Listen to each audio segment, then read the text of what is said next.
Asante sana. Tafadhali tunaweza keti chini. Asanteni.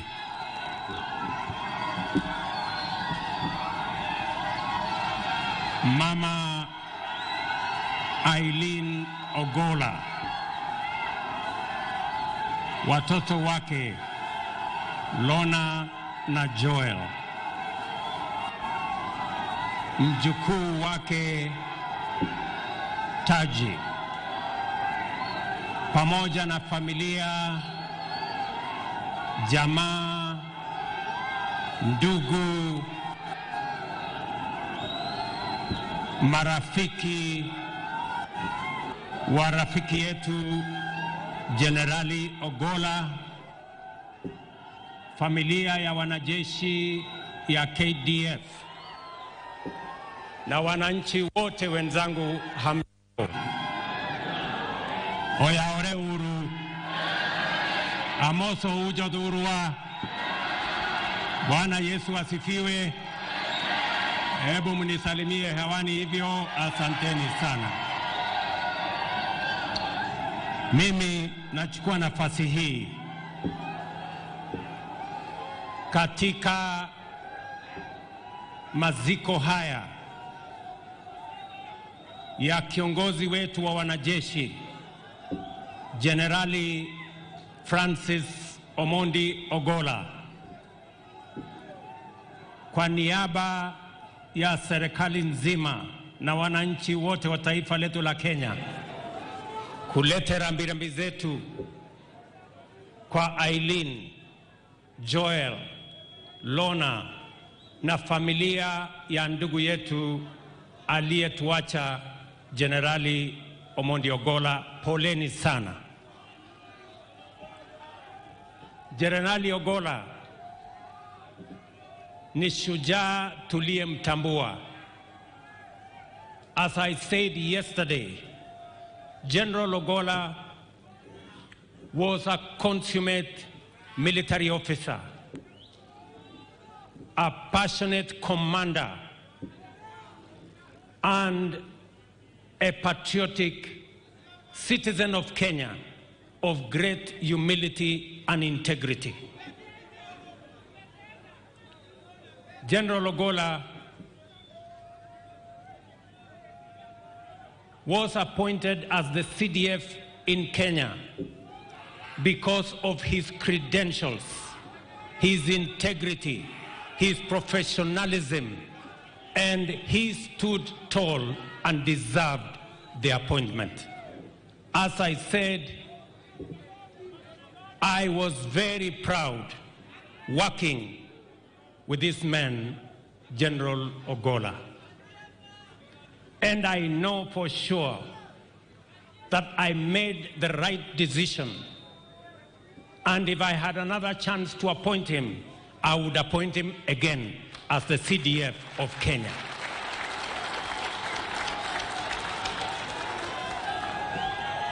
I am very confident, as I was then, that in the hands of General Ogolla, the security of Kenya was assured. He demonstrated in strategy, in word, and in deed that he loved this country, that he wanted the best for Kenya, and he stopped at nothing to make sure that Kenya was safe, and every soldier, wherever they were, inside the country and outside the country, was serving to their best of ability. And therefore, as we celebrate his life, many people don't understand the loss that we have incurred as a country. Those of you who may not have worked closely with General Ogolla as I did, you may not understand the kind of men that we have in this great Kenya. There are very few leaders, there are very few people who can fit in the categorization and the shoes of General Ogolla. I say this passionately because I know what Kenya has lost. When I got the news that there was a plane crash, it was a very heavy moment for us and for me, because I did make a commitment to the people of Kenya. And I have this to say. It is true, we have lost many Kenyans because of extrajudicial killings. It is also true that we have lost many Kenyans because of political assassinations. And I made a commitment to the people of Kenya that there will never be, and let me say this, as has been said here by others, for the avoidance of doubt and without any fear of contradiction, there shall never be again extrajudicial killings or political assassinations. There shall never be another occasion where we have bodies of Kenyans in Rivayala. It will never happen again. Not under my watch.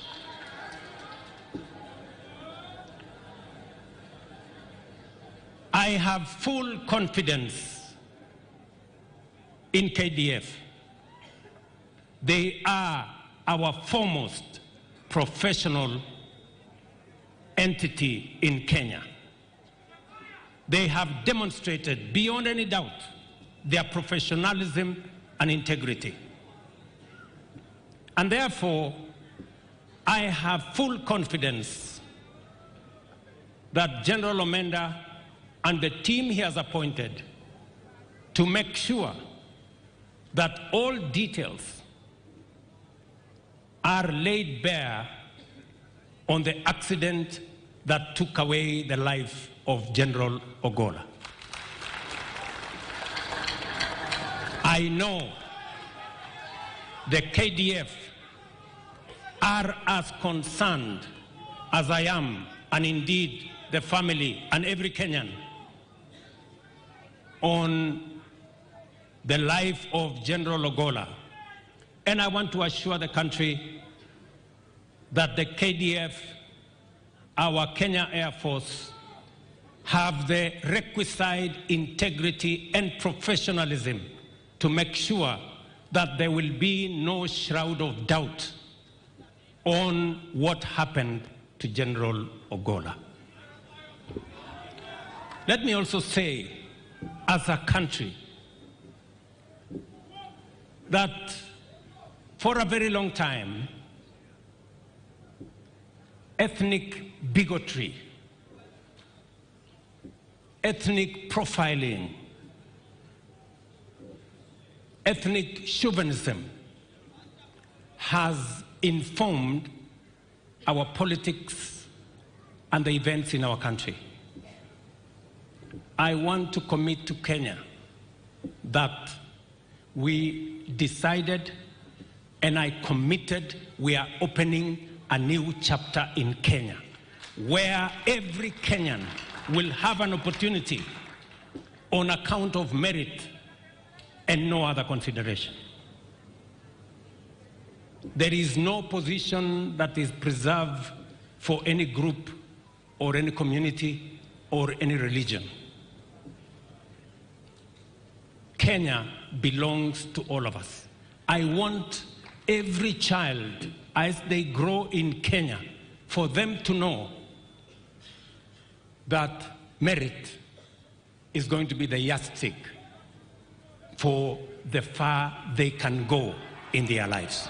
That is the Kenya that we all want to belong to. And that is the Kenya that I believe in.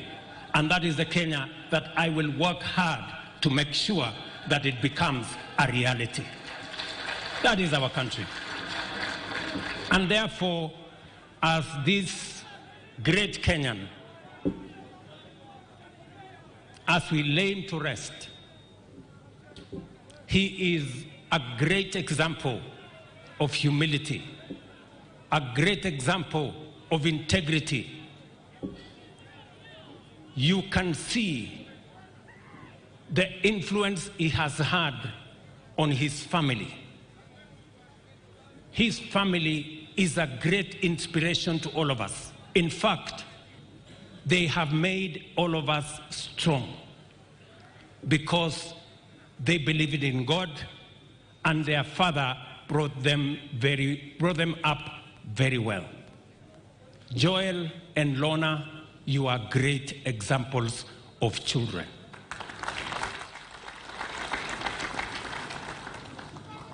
I was surprised, amazed actually, that my own daughter was greatly influenced by General Ogolla.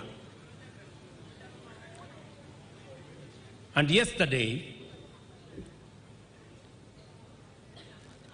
my daughter called me. Charlene, she's here. And she told me I must go to the funeral of General Ogolla. And I want to speak. I told her, Charlene, first, there is no way you are going, and there is no way you are going to speak anywhere.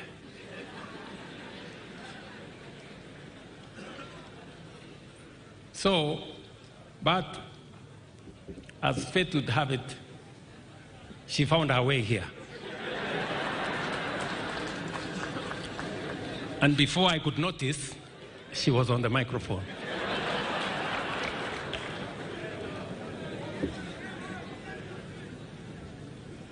That is how General Ogolla was influential. Again, let me say this. I had asked my wife that since we were yesterday in Langata, maybe today she can do something else, because she too insisted that I must be at the funeral of General Ogolla to stand by Eileen, because they were a great people to our nation. That is the kind of influence General Ogolla had on people, not necessarily people they worked with every day, but people who knew what he did for our country. Many people may say many things because they don't understand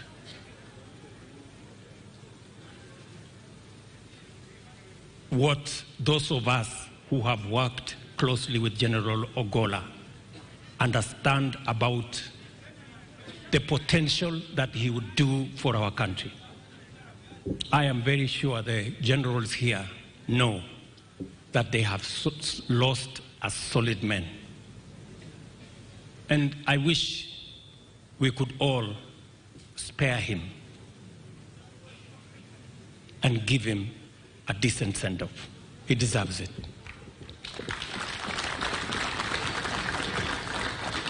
So, to the family, Mama, as I have told you, to Joel and Lorna, as I told you, all of us, the government of Kenya is going to stand by this gallant general of Kenya. We are going to stand by you as a family, and we are going to ensure that the plan General Ogolla had for the KDF will be implemented, and the great influence he had on our country will continue. I want to thank all the leaders who have come, and all of you have come to honor this great son of our country. To give assurance again to all our children that we are opening a new leaf and a new chapter where every child in Kenya is equal. Thank you very much. God bless you. Rest in peace, General Francis Ogolla. Asanteni sana.